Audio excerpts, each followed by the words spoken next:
네, 4장 1절에서 9절까지 말씀입니다.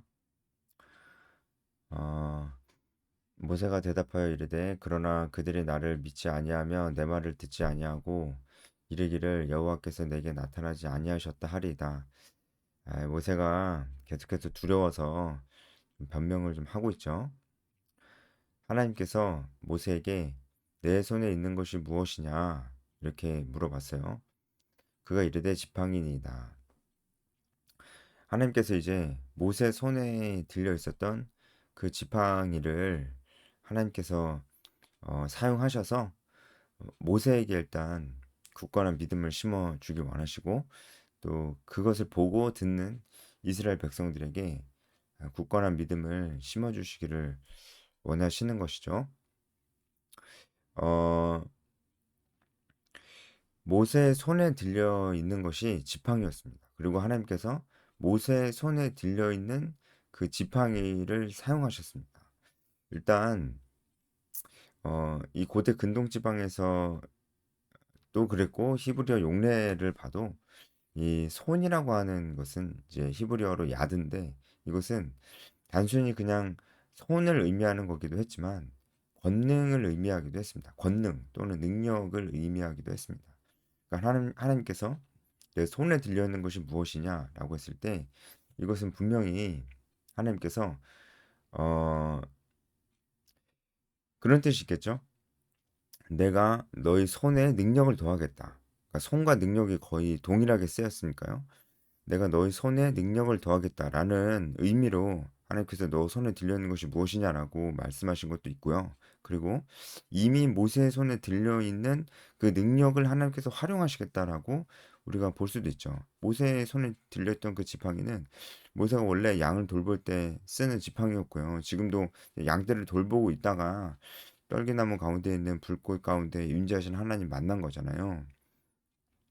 그러니까 이것은 원래 모세가 가지고 있던 능력을 하나님께서 활용하시겠다라는 것이죠.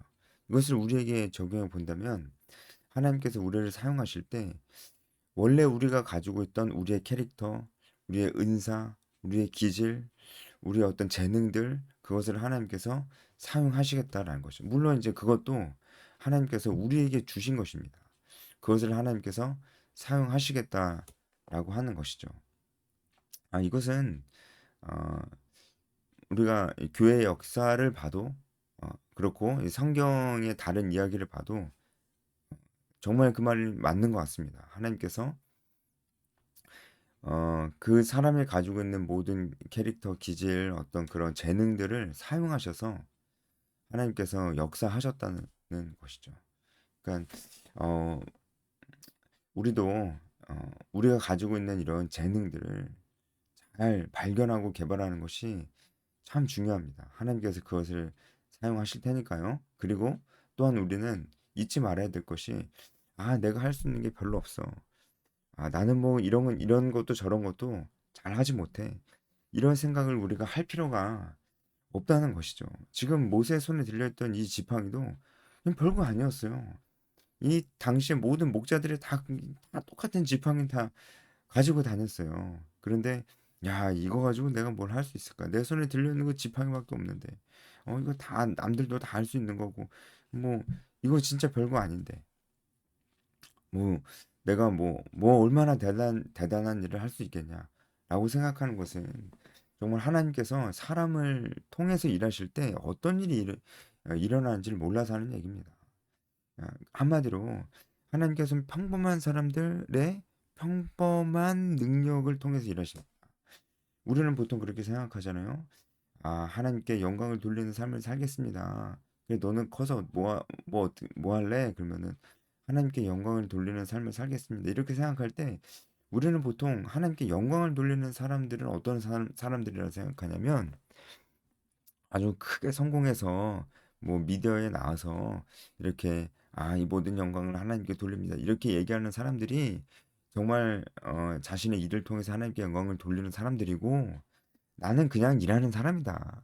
나는 그냥 하루하루 입에 풀칠하기도 벅찬 그런 그냥 그런 사람이다라고 어, 자기는 하나님께 영광을 돌리는 거하고는 관계가 좀 있는, 좀 거리가 먼 그런 사람이다라고 생각하는 경우가 있단 말이에요. 근데 이 말씀만 봐도 절대 그렇지 않아요. 하나님께서 모세에게 행하시는 이것은요, 그냥 모세가 특별해서 이렇게 행하신 게 아니고요. 하나님께서 사람을 통해서 일하실 때는 다 이렇게 하신다는 거예요. 모세 자체도 평범한 사람이었고, 모세 손에 들려있던 지팡이도 평범한 지팡이였습니다.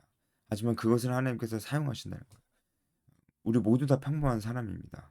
어, 어쩌면 우리가 가지고 있는 능력도 그렇게 대단한 능력이 아닐 수도 있어요. 하지만 하나님께서 그 모든 것을 사용하신다는 것입니다. 그럴 때 아주 놀라운 일이 일어난다는 거예요. 우리는 아무것도 아니지만 하나님께서 사용하실 때 아주 놀라운 일이 일어난다는 것이 우리가 정말 주목해야 될 사실이다라는 거예요.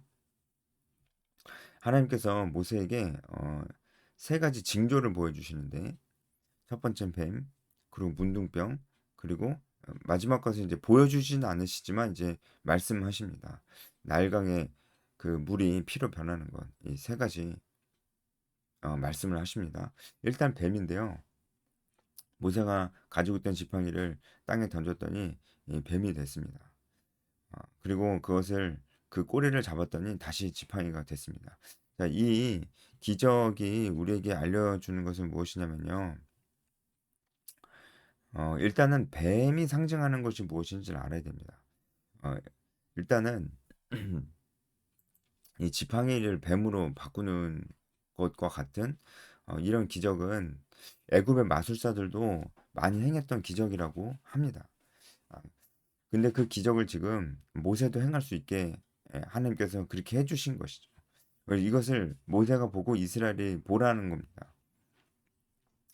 그러니까 이스라엘 백성들이 이것을 봤을 때, 모세가 이스라엘의 마술사들이나 할 수 있는 것을 모세도 하는구나라는 것을 볼 수 있었다는 것이죠.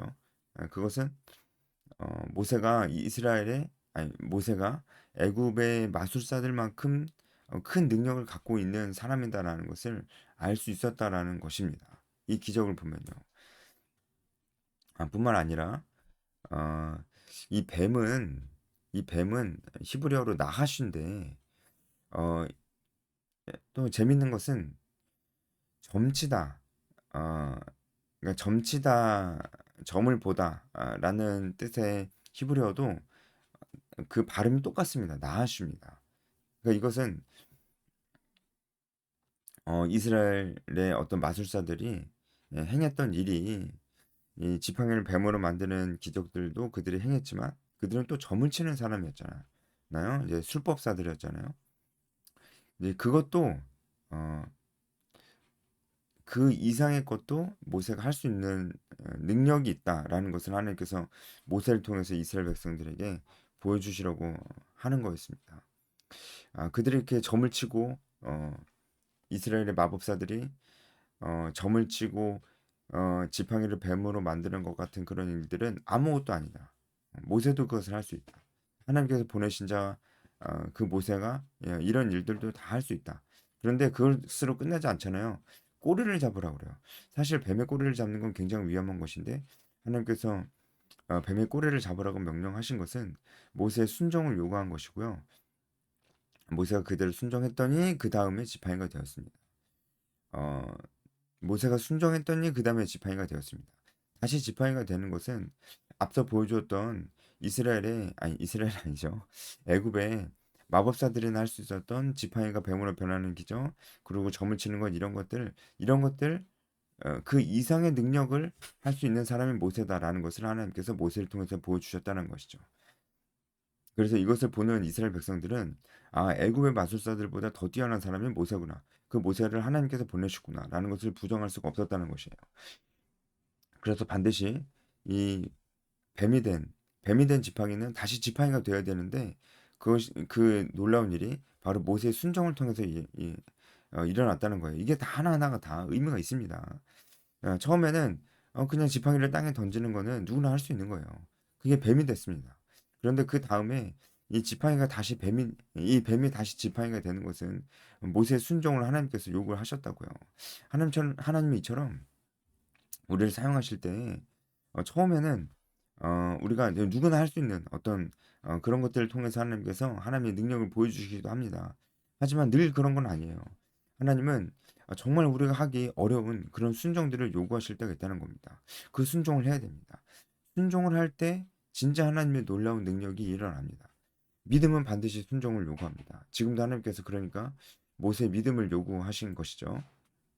그랬더니 그 뱀이 지팡이가 되었습니다. 이게 하나님께서 모세에게 보여주신 첫 번째 기적이고요. 두 번째는 문둥병 기적입니다.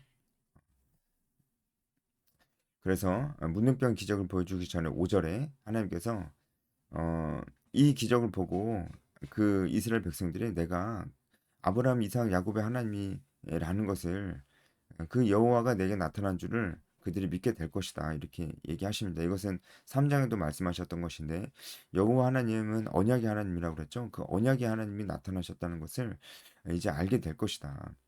이건 보고 알게 될 것이다. 사실은 말씀만 하셔도 이스라엘 백성들이 믿고 알아야 되는데 말씀만 했을 때 이스라엘 사람들이 믿지 못하면 이런 거 보여줘라라는 거예요.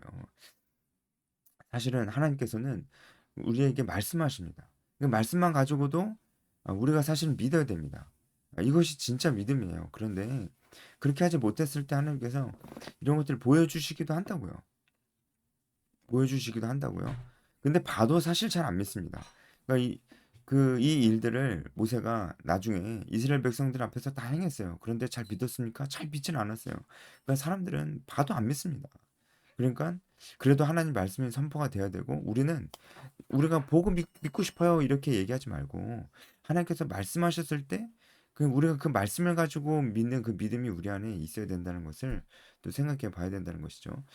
두 번째 기적은 이제 문둥병 기적인데 문둥병이 생겼다가 또 하나님께서 낫게 하셨습니다. 이 당시에 고대 근동지방 사람들에게 있어서 문둥병은 저주 같은 것이었어요. 저주. 그 사람의 어떤 죄악으로 인해서 받은 저주라고 그렇게 생각했습니다.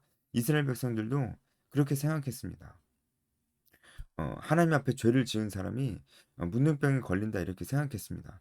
나중에 모세의 율법 가운데도 문둥병은 부정한 것이라고 하나님께서 말씀하셨지만 그것이 그 사람의 죄와 직접적으로 관련 있다고는 말씀 안 하셨거든요. 그런데 이스라엘 백성들은 또 그렇게 생각했어요. 죄 때문에 문둥병이 생기는 것이다. 그 사람의 죄 때문에 문둥병이 생기는 것이다. 이렇게 생각을 했거든요. 그리고 그 문둥병의 치료는 반드시 하나님만 하실 수 있다. 이렇게 생각을 했어요. 근데 지금 모세 손에 문둥병이 딱 발했는데 문둥병이 또 그 자리에서 또 바로 치료가 됐잖아요. 여기서 6절에 문둥병이 생겨 눈같이 된지라 이렇게 됐는데 이 문둥병이 생겼다는 것은 이제 문둥병이 막 생긴 게 아니고 히브리어 원어를 보면은 문둥병이 생긴 지 오래된 사람의 손처럼 됐다는 거예요. 그런데 그 문둥병이 완전히 또 다시 다 나았다는 거잖아요. 그러니까 이것을 딱 봤을 때 이스라엘 백성들은 하나님만이 하실 수 있는 문둥병 치료를 어, 지금 그 하나님만이 하실 수 있는 문둥병 치료가 지금 내 눈앞에서 그 일이 일어났네. 그럼 모세는 하나님께서 보내신 사람이라는 것을 부정할 수 없다는 것이고 하나님께서 이 일을 하셨다는 것을 부정할 수가 없는 그런 거죠. 그래서 다시 한번 하나님께서 8절에 그 처음에 표적의 표징을 받지 아니하여도 나중에 표적의 표징은 믿으리라. 이렇게 말씀을 하시는 거예요. 표징이죠. 이것은 단순한 기적이 아니고 표징은 사인이잖아요. 사인은 이정표예요. 사인은 그 안에 담겨져 있는 메시지가 있다는 겁니다. 그러니까 이것은 단순한 기적이 아니고 이 기적을 통해서 하나님께서 이스라엘 사람들에게 하시고자 하는 말씀이 있다는 것이죠. 그 말씀은 바로 모세는 하나님께서 보내신 자고 너희들 아브라함과 이삭과 야곱을 통해서 하셨던 그 언약의 말씀을 기억해라. 가나안 땅으로 가야 된다. 너희들 그것을 기억해라. 믿음으로 순종해라. 이것이 바로 이 기적 안에 담겨진 메시지라고 할 수가 있겠죠. 이것을 믿어야만 했다는 것입니다. 만약에 뱀과 문둥병 기적을 봐도 믿지 않으면 그 다음에 이제 날강 물을 떠다가 부으면은 피가 될 것이다라고 얘기합니다. 이 날강은 애굽 사람들이 굉장히 신성하게 여기는 그런 강이었어요. 그런데 이 신성한 강의 물이 땅에 쏟으니까 피가 되었다는 것은 피가 어떤 멸망의 뜻이잖아요. 어떤 멸망 죽음의 뜻이잖아요. 그러니까 그 신성한 강의 물이 멸망이 되었다는 것은 어, 이 애굽을 상징하는 이 나일강 하나님께서 완전히 다 멸망시키실 수도 있다. 그런 분이 바로 하나님이시다. 라는 것을 보여주는 그런 기적이라고 할 수가 있습니다. 이 세 가지 기적을 하나님께서 말씀하시고 또 보여주셨습니다. 우리가 마지막으로 이 말씀에서 오늘 본문 말씀에서 묵상할 수 있는 포인트는 물론 지금까지 굉장히 많이 우리가 묵상할 수 있는 포인트들이 많이 있었지만 마지막으로 우리가 묵상할 수 있는 포인트는 하나님께서 지금 이 기적을 그리고 이 말씀을 누구한테 말씀하시나요? 먼저 모세에게 말씀하시는 것입니다. 하나님께서 우리를 사용하실 줄 믿습니다. 우리를 모세처럼 사용하실 줄 믿습니다. 우리가 그렇게 생각 안 하면 안 됩니다. 여러분 우리 평범하게 사실 살 생각하시면 안 됩니다. 우리는 평범하게 살 수 없습니다. 하나님께서 우리를 사용하시는데 하나님께서 우리를 사용하신다면 먼저 하나님께서 우리에게 말씀하십니다. 나에게 말씀하세요. 그러니까 그 하나님의 말씀을 늘 귀를 기울이고 있어야 돼요. 그리고 하나님께서 우리에게 무엇을 말씀하시냐면 하나님께서 아브라함, 이삭, 야곱에게 하셨던 말씀들을 계속 말씀을 하시고 우리의 믿음을 요구하십니다. 모세에게 뱀의 꼬리를 잡으라고 하셨잖아요. 우리의 믿음을 하나님께서 요구를 하십니다. 그리고 그 다음에 하나님께서 우리를 누군가에게로 보내십니다. 그리고 어, 그들에게도 믿음을 요구하십니다. 지금 하나님께서 이 모든 기적을 보여주시면서 하나님께서 믿음을 요구하시는 사람이 딱 두 부류가 있어요. 첫 번째는 모세입니다. 모세가 먼저 믿어야 됩니다. 그리고 두 번째는 이스라엘 사람들입니다. 이스라엘 사람들이 믿어야 됩니다. 놀랍게도 하나님께서 이 놀라운 기적들을 애굽 사람들한테 보여주는 게 아니에요. 이것은 나중에 실제로 모세가 바로 왕 앞에서 이 기적을 보여줄 때도 마찬가지입니다. 바로 왕 앞에서 애굽 사람들 앞에서 이 기적뿐만이 아니고 이집트의 10가지 재앙을 다 보여줄 때도 그것을 사실은 애굽 사람들한테 보여주는 것이 아니고 모세와 이스라엘 사람들에게 보여주는 것이었어요. 지금도 마찬가지입니다. 하나님께서 이 어두운 세상과 혼란스러운 세상 속에서 죄악이 창궐한 지금의 이 세상 속에서 하나님께서 누구에게 믿음을 요구하시냐? 바로 우리예요, 우리. 모세 그리고 이스라엘 백성들 하나님의 백성들에게 믿음을 요구하시는 것입니다. 그리고 우리가 믿었을 때 하나님께서 역사를 바꾸시는 일들을 하시는 것입니다. 지금 우리에게 요구되는 것이 믿음입니다. 그러니까 평범하게 살 생각하시면 안 됩니다. 평범하게 살 생각하시면 안 되고 하나님 우리에게 명령하신 거 복음을 전하고 제자를 삼는 일을 우리가 해야 됩니다. 여러분 제자 삼는 일 별거 아닙니다. 여러분 말씀을 묵상하시고 누군가 한 명 붙잡고 큐티 나눔 하자 그래요. 그것만이라도 아주 우리가 작게 실천할 수 있는 제자 삼는 삶입니다. 물론 이제 여러분의 큐티 나눔이 그 사람보다 훨씬 깊고 훨씬 더 뭔가 레벨이 달라야 되겠죠. 근데 이제 그것만으로는 안 됩니다. 가르치셔야 되고 그에게 영적인 어떤 리더십을 발휘하셔야 됩니다. 여러분 우리가 다 그런 삶을 살 수가 있습니다. 그렇게 살 때 하나님께서 정말 이 출애굽 사건은 역사에도 기록된 사건이고 이스라엘 역사에 정말 전무후무한 그런 엄청난 기점이 된 사건이 아닙니까? 하나님께서 우리를 통해서 지금도 그렇게 행하실 줄 믿습니다. 오늘 여기까지 하겠습니다.